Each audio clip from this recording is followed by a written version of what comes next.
Bapak Ibu Saudara yang kasih, mari kita bangkit berdiri di hadapan Tuhan. Kita akan mendengarkan kebenaran firman pada saat malam hari ini. Kita sama-sama menyanyikan pujian bagi kebesaran dan keagungannya. Pujiannya yang berkata, Engkaulah perlindunganku, tempat perteduhan. Terima kasih Tuhan. Kemuliaan bagi namamu Yesus. Haleluya.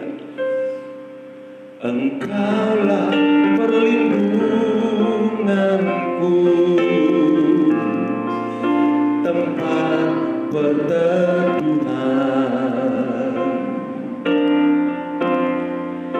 dari serangan musuh di dalam bahaya.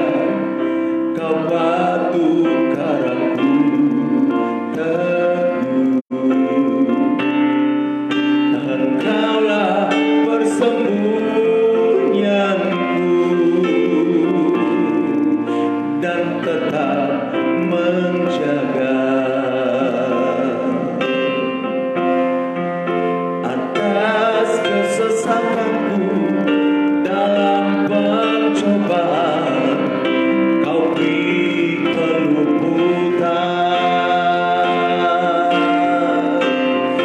Sebab itu jiwa bersorak-sorai, mulutku puji-puji namamu. Glory, haleluya, terpujilah Tuhan, kemuliaan bagi Bapa. Hosana bagimu Yesusku, kudus-kudus namamu. Kasih setiamu Tuhan, kasih setiamu tulus, kasih setiamu bagi kami tak berkesudahan.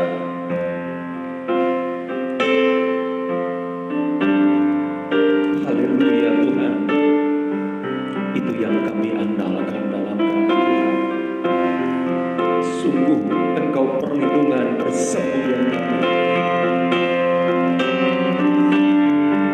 Terima kasih Tuhan, terima kasih Roh Kudus. Kami memuliakan nama-Mu. Kami mengangkat tangan kepada Tuhan. Engkaulah perlindunganku, tempat perteduhan dari serangan musuh di dalam bahaya. Kau batu karangku teguh, Engkaulah persembunyianku dan tetap menjaga. Amin. Atas kesesakanku dalam pencobaan, Kau beri keluputan. Sebab itu jiwa bersorak-sorai, mulutku puji-puji namamu. Glory, haleluya, terpujilah Tuhan, kemuliaan bagi Bapa. Hosana bagimu Yesusku, kudus-kudus namamu.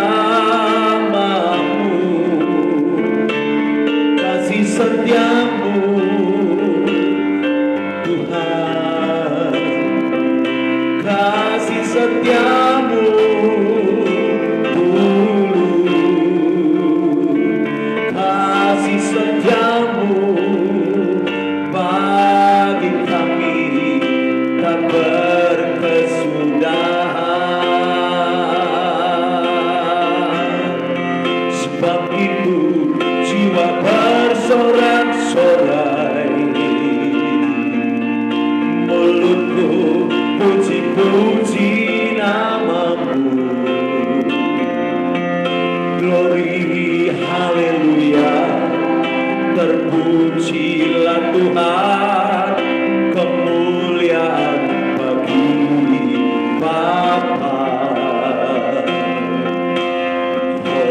Hosana bagimu Yesusku, amin. Kudus kudus namamu, kasih setiamu Tuhan, kasih setiamu tulus, kasih setiamu bagi kami tak berkesudahan. Terima kasih Tuhan, sungguh kami mau mendengarkan sabda firman Allah yang hidup adalah kebutuhan kami, sebab kami seperti rusa yang merindukan air di sungai kehidupan dari Bapa. Itulah pengurapan besar-Mu bagi kami. Jangan pernah Engkau biarkan dan tinggalkan kami. Kami haus akan Tuhan. Engkaulah perlindungan dan persembunyian kami yang paling aman dalam semua hal dan semua perkara. Kami mau menangkap sesuatu dari kebenaran firman pada malam hari ini. Oleh sebab itu urapi kami semua. Siapapun kami yang boleh mendengar bersama-sama dari kabar baik yang luar biasa ini, jamah, berkati, pulihkan, dan Engkau penjaga kami yang luar biasa. Kami mengandalkan Tuhan dan memuliakan Tuhan. Di dalam nama Yesus Kristus, hamba-Mu berbicara senamamu. Biarlah kehendak Allah yang jadi. Urapilah kami semua. Dalam nama Yesus kami berdoa. Haleluya. Amin. Puji Tuhan, silakan duduk kembali. Saudara dan saudariku yang kekasih dalam Tuhan, saya mengucapkan salam sejahtera dalam kasih Kristus Yesus bagi kita sekaliannya. Shalom. Puji Tuhan, semua karena anugerah Allah. Ya, semua karena anugerah Allah. Kejadian kita pun adalah semua karena anugerah Tuhan. Pada kesempatan di malam hari ini, kita akan terus belajar dan memposisikan diri kita berada dekat di kaki Tuhan. Dan siapapun yang berada dekat di kaki Tuhan, maka dia disebut sebagai umatnya Allah. Dia adalah umatnya Allah. Sama seperti dalam Ulangan pasal 33 ayat yang ketiga itu, siapapun yang berada dekat di kaki Tuhan, duduk pada pangkuan Allah, maka dia adalah orang yang dikasihi Tuhan, sekaligus dia adalah orang kudus, umatnya Allah. Dan Tuhan memberi kepercayaan yang besar untuk selalu berada pada dekat kakinya, agar orang kudus Tuhan setiap saat, setiap hari, setiap waktu dapat menangkap sesuatu dari firman Allah. Dan memang kalau setiap hari kita bisa menangkap sesuatu dari firman Allah, firman itulah yang membuat kita menjadi bersih. Ya, itu yang membuat kita bersih. Tuhan Yesus bilang dalam Yohanes pasal 15 ayat yang ketiga itu, ketika dia sedang berbicara tentang pokok anggur, ya, bahwa setiap ranting-ranting memang harus dibersihkan. Dan setiap ranting yang telah bersih, Tuhan Yesus bilang begini, kamu memang sudah bersih karena firman yang telah kukatakan kepadamu. Saya bisa bersih, saya bisa suci, saya bisa kudus, itu karena firman Allah. Dan bagaimana saya bisa meraih firman Tuhan, saudaraku? Harus berada dekat di kaki Tuhan, berada dalam pelukan Allah, rangkulan Tuhan. Maka relakan dirimu dirangkul oleh Tuhan. Ketika dia berbicara, datanglah kepadaku kamu hai yang letih lesu dan berbeban berat, aku beri kelegaan kepada kamu dan belajarlah kepadaku. Ya datang saja. Mari kita belajar menurut, jadi anak-anak yang menurut. Ada banyak contoh dalam Alkitab, orang-orang yang menurut. Bukan saja nabi-nabi, rasul-rasul, tapi orang-orang kudus Tuhan lainnya. Mungkin dia statusnya bukan seorang nabi, tapi seorang raja sekalipun. Ketika dia mau dekat kepada Tuhan, dia akan dibuat berhasil dalam hidupnya. Contoh malam hari ini kita ambil dari profil seorang raja yang bernama Raja Uzia. Dalam 2 Tawarik pasal yang ke-26, mulai ayat yang ketiga, ayat 4 dan ayat 5, kita dapat membaca dan mempelajari siapa itu Uzia. Sangat muda, dia masih remaja 16 tahun ketika dia harus dilantik menjadi raja. Tentunya menggantikan ayahnya yang telah meninggal dunia bernama Amazia. Kesan yang ditinggalkan oleh Amazia sebagai ayahnya mengikuti jalan Tuhan. Dia hidup benar di hadapan Allah. Dan Uzia pun melakukan hal yang sama. Plus, ada nilai plusnya. Uzia didampingi seorang imam yang bernama Zakaria. Dan Zakaria terus memberikan pengajaran dan terus mengajar dia untuk lebih karib, lebih dekat dan menjadi orang-orang yang takut akan Tuhan. Raja Uzia keren. Usia 16 tahun keren. Coba tanya diri kita semua, saudara-saudara, sudah berapa umurmu sekarang?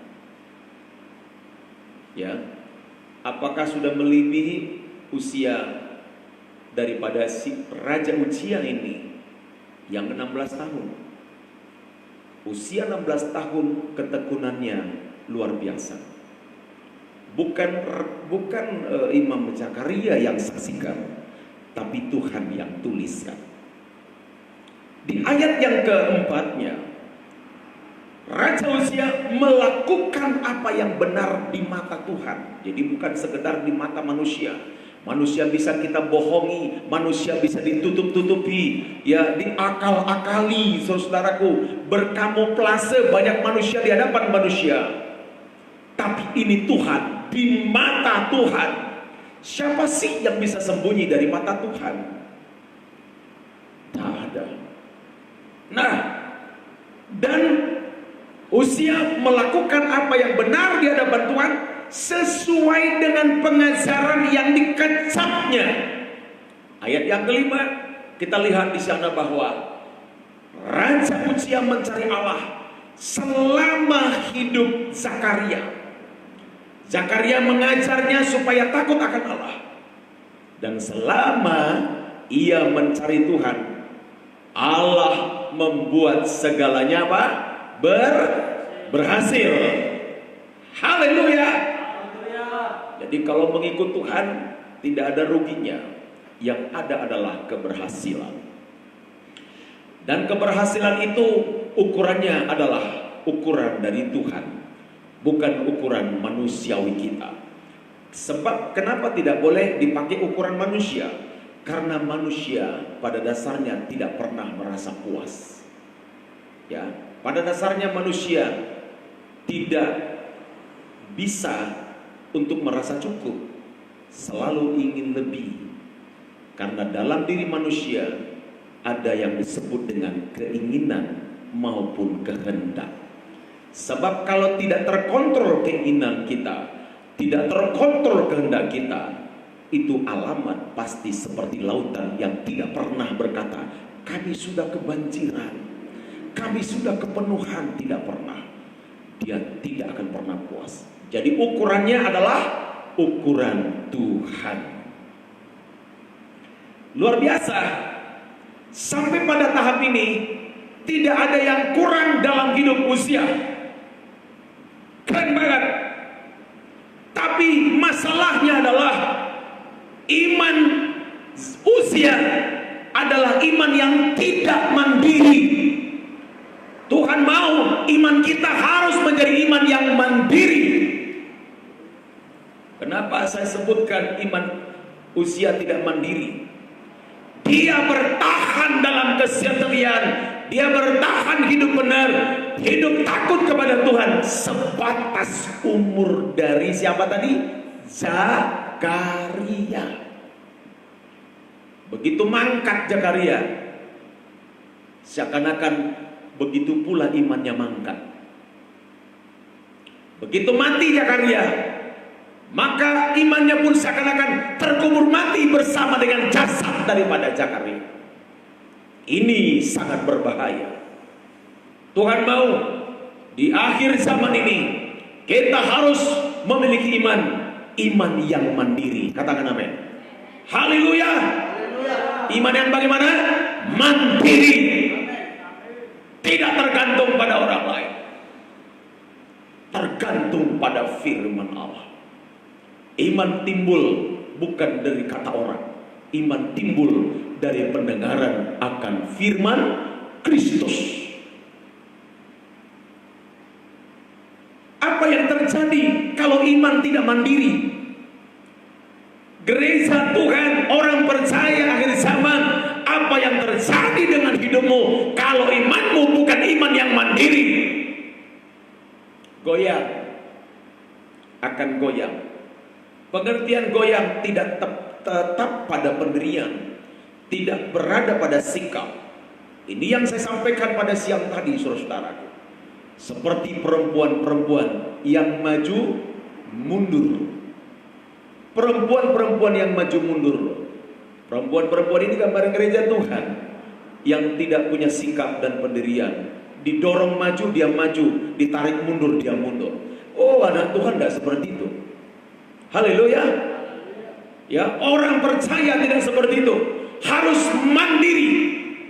Tapi Uzia tidak punya iman yang mandiri. Sehingga dia melakukan hal yang rusak.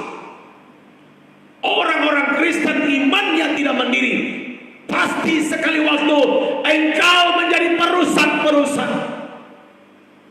Termasuk rekan-rekan hamba Tuhan. Kalau rekan-rekan hamba Tuhan bukan punya tipe iman yang mandiri, kamu pasti jadi perusak.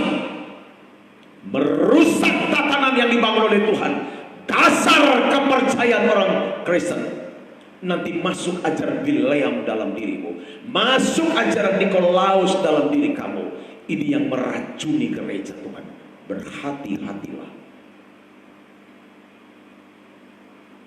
Iman Uzia, iman yang tidak mandiri. Ayat yang ke-16 dalam 2 Tawarik pasal yang ke-26 tadi. Di ayat yang ke-16, ketahuanlah dia. Tuhan tidak meninggalkan Uzia, ya, sebelum dia menunjukkan sikap tinggi hati. Tetap Tuhan lengkapi dia. Dia dicukupi oleh Tuhan. Pertahanan seperti sebuah kerajaan layaknya, wah, dilengkapi oleh Tuhan. Hikmat Allah mencerdaskan pikirannya. Akal budinya bekerja dengan baik. Tetapi setelah besar, setelah kuat, pengajaran yang ada di hatinya sebelumnya, yang telah mengontrol akal budinya selama ini tidak berlaku lagi setelah kuat. Aku kasihan yang seperti ini. Ini sama saja seperti gereja Tuhan yang bernama Jemaat Laodikia. Saudara tahu, Jemaat Laodikia itu berubah menjadi jemaat yang suam kuku. Kenapa? Setelah dia kaya, Jemaat Laodikia berkata, aku telah memperkaya diriku. Rusaknya di sana, saudara. Ya, setelah dia kaya, seperti Uzia, setelah dia kaya, setelah dia kuat, berubahlah semua. Seperti jemaat Laodikia yang saya sebut tadi, kebanggaannya bukan lagi Tuhan. Ya, ketika dia berkata, aku telah memperkaya diriku, ini tidak ada ubahnya seperti orang dunia yang pamer. Pamer apa? Pamer fasilitas. Ya, pamer apa yang dia punya. Bukankah kekristenan seperti itu sekarang, saudara-saudara? Ya, bukankah Tuhan sedang memukul dunia sekarang? Kalau saya melihat dari kacamata rohani saya, ini pukulan kepada orang percaya yang telah rusak, gereja-gereja yang telah hancur. Dan salah satu kehancuran gereja adalah ketika negara-negara yang secara mayoritas pelantikan presiden perdana menterinya selalu di atas dasar Alkitab, tapi justru negara itulah yang mengizinkan pernikahan sejenis, laki-laki dengan laki-laki, perempuan dengan perempuan. Negara-negara ini yang menanggung akibatnya. Puji Tuhan Indonesia belum melakukan itu. Tapi coba cek negara-negara besar di Eropa, rata-rata mereka melakukan hal itu. Ini dosa besar. Itu sebabnya Tuhan izinkan kehancuran yang luar biasa, sekalipun harus dibayar dengan tetesan air mata. Haruskah kejadian mereka menimpa hidupmu dan keluargamu? Tuhan jauhkan dari tengah-tengah kita, saudara. Jangan kita pamer. Kalaupun kita diberkati, saya melihat dari kacamata Alkitab, orang kaya itu adalah seberapa besar dan seberapa banyak dia berbuat kepada orang lain, itulah orang kaya.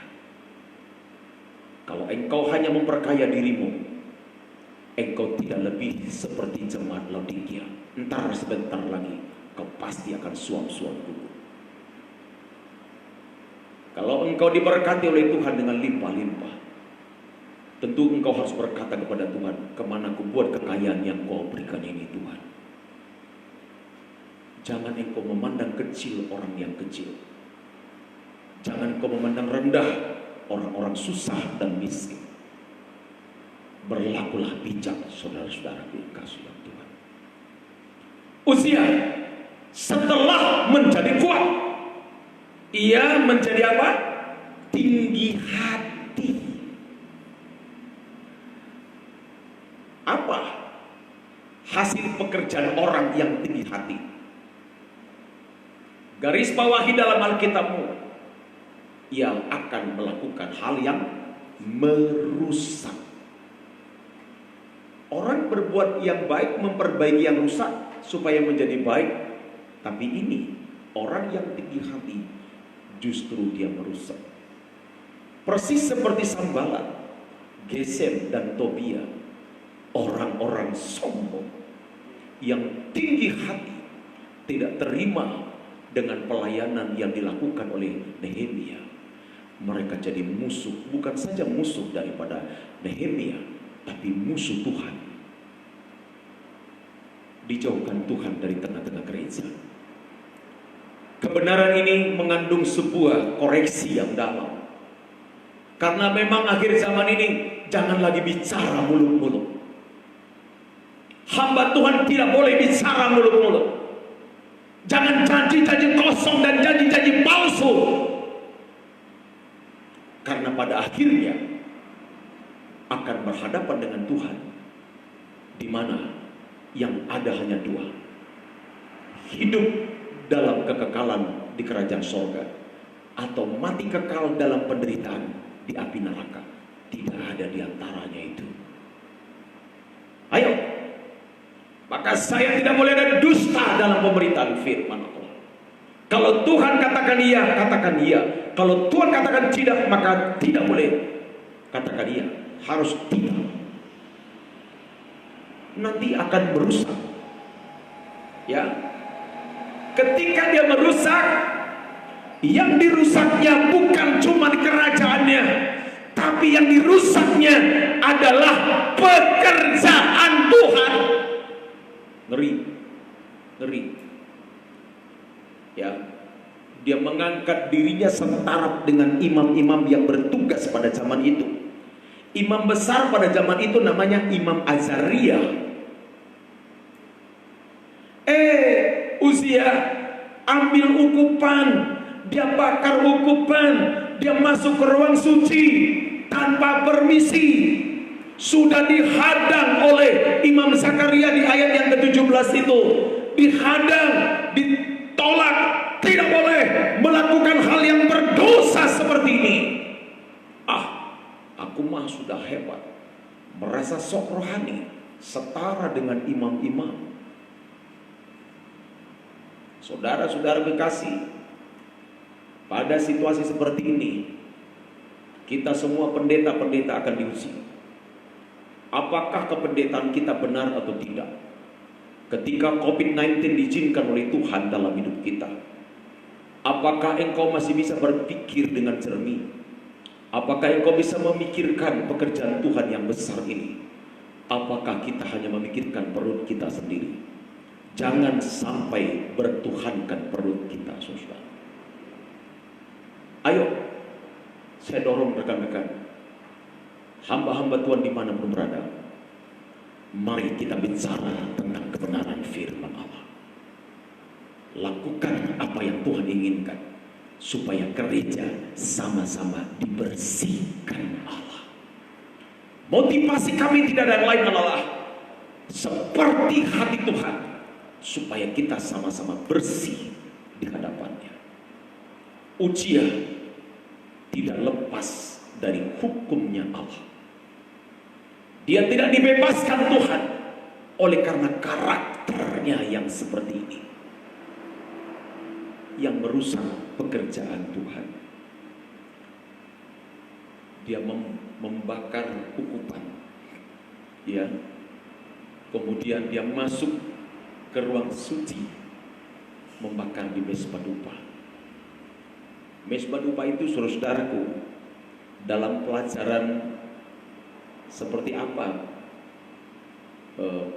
ibadah yang dibangun oleh orang Israel, namanya adalah tabernakel. Posisi dari ukupan itu berada di ruang suci. Lewi pun tidak boleh ke sana. Yang ada adalah imam-imam. Yang masuk ke ruang Maha Kudus hanya seorang saja, namanya imam besar. Tapi Uzia dia masuk sendiri, main terabas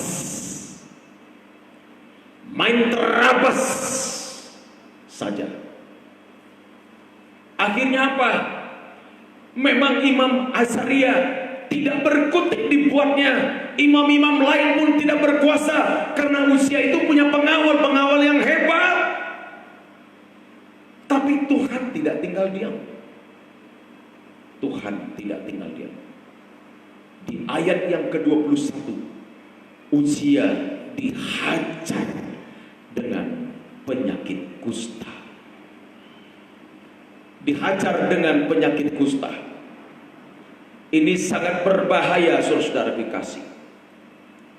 Maka saya sampaikan kepada kita pada saat malam hari ini dalam renungan firman Allah, ya, jangan sampai kita orang-orang yang berubah setia. Berubah setia karena apa? Karena imannya tidak mandiri. Maka kepada dunia mulai sekarang katakan, tidak ada urusan lagi dengan engkau. Mari belajar untuk selesai dengan dunia. Itu yang membuat kita bisa rendah hati dan takut akan Tuhan, melayani dengan segenap hati kita. Ya, mandiri. Rohani kita mandiri. Saudara-saudaraku, ada 4 model hukuman Allah, murka Allah kepada di antara 7 jemaat yang ada di Wahyu pasal yang kedua dan Wahyu pasal yang ketiga. Ada 4 model hukuman Tuhan. Kalau kita lihat dalam Wahyu pasal 2 ayat 4, ini langsung berbicara kepada jemaat yang ada di Efesus. Ya, bukan berarti jemaat Efesus tidak pernah dipuji sama Tuhan. Dipuji sama Tuhan. Tapi ketika pujian ada, mereka tidak bertahan pada pujian Tuhan. Yang terjadi kemudian di ayat 5 ini, namun demikian, ya, namun demikian aku mencela engkau. Kenapa? Karena jemaat Efesus telah meninggalkan kasih yang semula. Hati-hati, Tuhan mau datang segera. Haleluya. Seberapa percayanya kita, Yesus mau datang segera. Jangan meninggalkan kasih-Mu yang semula. Memang kalau kita selalu makanan kita makanan dasar itu digambarkan seperti makan susu atau minum susu, kita pasti tidak bisa mengikuti perkembangan rahasia firman Allah. Nanti akan kendor pada akhirnya, meninggalkan kasih cintanya yang mula-mula. Justru Tuhan selalu mengingat cinta yang mula-mula. Haleluya. Cinta mula-mula itu sama Tuhan tuh keren banget loh, saudara-saudara. Sangat keren sekali cinta mula-mula Tuhan. Dia ikuti. Saudara-saudaraku, andai Tuhan mau jelasin satu persatu, ntar nanti dalam pengadilan di sorga, apakah dia lakukan seperti itu, nanti aja kita saksikan sama-sama. Tapi aku percaya semua ada kitab yang mencatatnya. Itu sebabnya ada kitab kehidupan, ada kitab yang lain, semua akan dibuka nantinya. Jangan pernah tinggalkan kasih-Mu yang semula. Biarlah rohmu menyala-nyala, layanilah Tuhan. Amin. Rohnya menyala-nyala, hatinya bersuka cita, sakit badani tidak dipusingkan, sebab roh itu lebih kuat. Ya, Yesus bilang begini, daging itu apa? Lemah, roh penurut. Sekarang rohmu berpihak ke apa? Kepada siapa? Maka itulah yang akan diturutinya. Kalau kepada Tuhan dan firman-Nya, maka roh kita akan hidup menyala-nyala dan melayani Tuhan dengan segenap hati kita. Ini yang pertama, yang dimurkai oleh Tuhan di tengah-tengah jemaat ketika meninggalkan kasih yang semula. Kemudian, saudara-saudaraku, kalau bertoleransi kepada hal-hal yang bersifat amoral, ayat yang ke-14-nya mari kita lihat dulu. ayat yang ke-14. Ya. Saudara-saudara kekasih, dalam Wahyu pasal yang kedua ini sangat begitu jelas kita melihat di ayat 14, terkhusus kepada jemaat yang ada di Pergamus, keberatan hati Tuhan. Dia bilang, Tuhan bilang, aku punya keberatan kepada kamu, bukan satu, beberapa. Di antaranya apa? Di antaranya ada beberapa orang yang menganut ajaran apa? Bileam, yang memberi nasihat kepada Balak untuk menyesatkan orang Israel supaya mereka makan persembahan berhala dan berbuat apa? Zina. Kemudian di ayat 15-nya, bahwa demikian juga ada padamu orang-orang yang berpegang pada ajaran pengikut Nikolaus. Saudara-saudara, ini orang-orang amoral. Alkitab mencatat bahwa Bileam itu adalah tipe orang yang mengejar upah. Ya, dia pernah ngomong kepada Balak bahwa aku tidak akan mengatakan apapun selain apa yang Tuhan katakan. Nah, dari situ saya mendapatkan sebuah penilaian. Barangkali sebelum jadi tukang tenung, bahwa Bileam itu pernah menjadi seorang pengikut Tuhan. Tetapi ketika tawaran uang, dia berubah setia. Ini sangat berbahaya, saudara kekasih. Sehingga apa? Bileam itu, ya, dia mengejar upah, dan dia mau dalam hatinya supaya bangsa ini dapat dihancurkan oleh bangsa Moab. Dan hanya ketika masuk keberhalaan dan roh perzinahan kepada barisan Israel, itulah yang membuat barisan Israel kalah. Itu yang bisa menghancurkannya. Nah, makanya kalau ada hamba Tuhan mencampur adukan ajaran kebenaran dengan ajaran nenek moyang turun-temurun, ajaran dewa-dewa, apapun itu namanya, engkau tidak lebih daripada seorang Bileam. Haleluya. Hati-hati. Ini akhir zaman. Jangan kau campur adukan semua itu. Tuhan membenci hal yang demikian. Hukum yang ketiga di antara jemaat yang ada di Wahyu pasal 2 dan pasal 3, di antaranya satu lagi, jemaat di Sardis. Apa jemaat di Sardis? Dalam Wahyu 3 ayat 1, mereka adalah orang-orang yang dikatakan hidup padahal mereka mati. Coba dikatakan hidup padahal mati-mati rohani loh, saudaraku. Aduh, jemaat di Sardis memang sadis, saudara. Ya, tapi bukan kandis, saudara. Ya, walaupun sama-sama ada disnya. Ya, ya. Kalau kandis pasti diberkati Tuhan. Yang percaya katakan amin.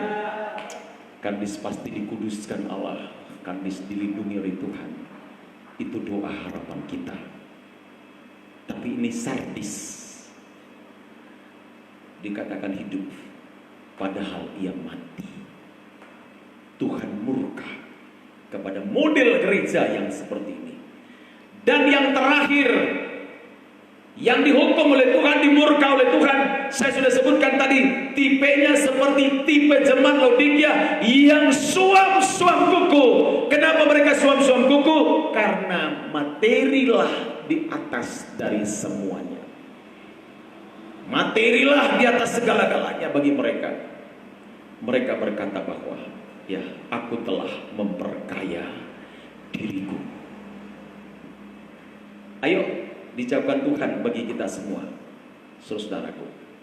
Tetapi ingat baik-baik, dari 7 jemaat ini, ketika ketika mereka bertahan dalam kekudusan, dirubah semua karakter hidupnya yang lama, maka mereka bukan saja mendapat pujian dari Tuhan, tapi dilimpahkan Allah berkat-berkatnya yang besar.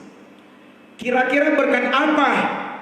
Ini saya tutup dengan 3 berkat yang besar. Apakah berkat ini layak turun di dalam rumah tanggamu masing-masing, atau di dalam pelayanan kita masing-masing? Limpah berkat Tuhan yang besar. Wahyu pasal 3 ayat yang ke-10. Kepada jemaat yang ada di Philadelphia, apa yang Tuhan janjikan kepadanya? Ini berkat. Ini juga yang kita rindukan bersama, saudara. Apa katanya?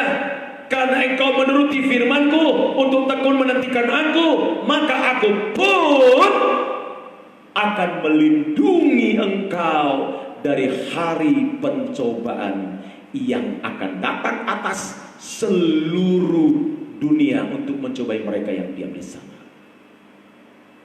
Garis bawahi, Aku pun akan melindungi engkau dari hari pencobaan. Bukankah hari pencobaan yang dimaksudkan di sini adalah hari pencobaan besar, pencobaan kecil dan pencobaan besar yang akan datang? Memang gereja Tuhan tidak akan pernah bisa masuk kepada pencobaan yang besar, sebab pencobaan yang besar itu terjadi selama 3,5 tahun zaman antikristus. Gereja Tuhan yang telah kudus suci, selalu dibersihkan dengan firman, tidak akan mengalami hal itu. Ya, maka saya tidak suka pakai posting-posting tentang chip-chip antikristus. Ngapain diposting-posting chip-chip antikristus? Sebab ketika engkau kudus dan suci, engkau tidak akan mengalami hal itu. Tapi kalau terlaksana nanti praktek dari gerak antikristus dan kamu ada di situ, saya jelaskan semalam hari ini, itu berarti kamu tidak terangkat. Hanya satu solusi dalam hidupmu kalau kau tidak terangkat, adalah kau bertahan tidak menyembah binatang itu dan tidak menerima tanda itu, dan relakan hidupmu menerima siksa yang luar biasa, dan kau mati seperti Wahyu 20 ayat 4 itu, tapi engkau akan hidup kembali memerintah bersama dengan Yesus Kristus. Itu renungannya, saudara. Jadi udah saya posting-posting pakai chip ini, chip itu, mau chip apapun itu, saudara, aku pusing banget. Ya, seakan-akan nanti kadar rohani kita jadi terukur, saudara kasih. Seakan-akan kita tidak siap.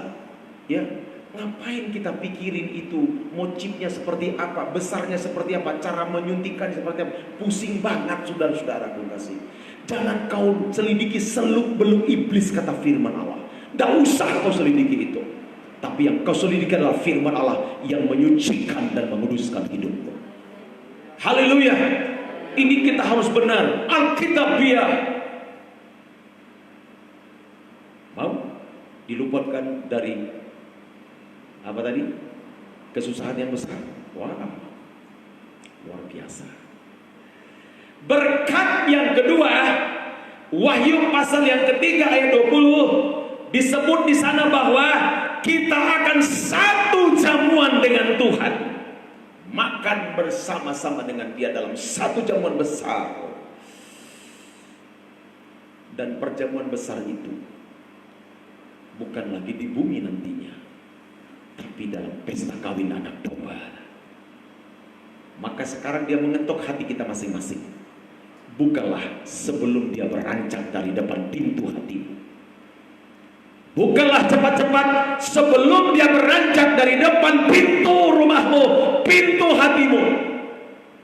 Dan kalau Dia masuk, dipastikan kita bersama-sama Dia makan. Artinya satu hidangan dengan Tuhan dalam sebuah pesta. Penutup, apa yang diberikan Tuhan sebagai berkat limpahnya? Mengaruniakan hidup yang kekal. luar biasa. Ya, seperti pujian tadi, kasih setiamu Tuhan, kasih setiamu tulus bagi kami. Dan kami juga belajar Tuhan, belajar untuk tulus. Saya pendeta Ebenezer Silalahi, Gembala Sidang Gereja Betel Indonesia kilometer 79 Kandis Kota, Provinsi Riau. Saya mengucapkan Tuhan Yesus memberkati kita semua. Haleluya. Amin. Mari kita berdoa. Bapakku dalam sorga, kemuliaan bagi Raja segala Raja. Atas firman yang dipercayakan bagi kami, kami menikmati hadir-Mu yang luar biasa. Tolong Tuhan, tolong. Sekalipun teguran-teguran firman keras tajam bagi kami, tapi ini sebuah berita penting supaya kami memiliki iman yang mandiri, tidak mundur seperti Uzia yang mundur kemudian mendapat hukuman dari Tuhan. Ini bukan waktunya mundur. Firman-Mu berkata, orangku yang mengundurkan diri, aku tidak menerima dia, kata Tuhan. Tapi kami orang-orang yang bergerak maju dalam panggilan suara kebenaran firman Allah, bergerak dalam rencana Tuhan.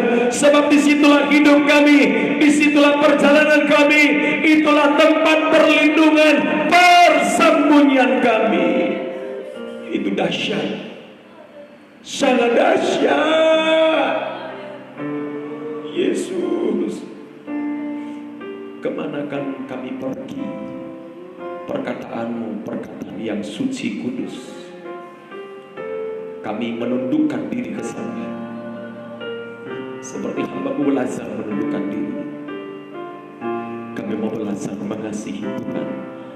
Di waktu-waktu yang masih sisa, kami masih mengerahkan segala daya upaya, kesempatan yang ada hanya untuk Yesus Kristus, untuk mempelai laki-laki surga, supaya terhubung hidup kami, dekat, melekat, menangkap sesuatu dari firman selalu dan selalu, selama kesempatan masih ada. Turunlah berkat-Mu ya Tuhan. Kiranya berkat anugerah yang maha besar dari Bapa dalam sorga, kasih sayang dan cintanya Yesus Kristus Tuhan, persekutuan Roh yang suci kudus, memberkati dan menyertai kita bersama-sama pada malam hari ini sampai selama-lamanya. Di dalam nama Tuhan Yesus Kristus kami terima berkat agung sorga. Haleluya. Amin. Puji Tuhan, sampai ketemu pada besok hari dalam acara pemberitaan firman Tuhan Suara Kebenaran jam 19.30. Pastikan bersama dengan keluarga kita semuanya. Tuhan Yesus memberkati. Sarengeo.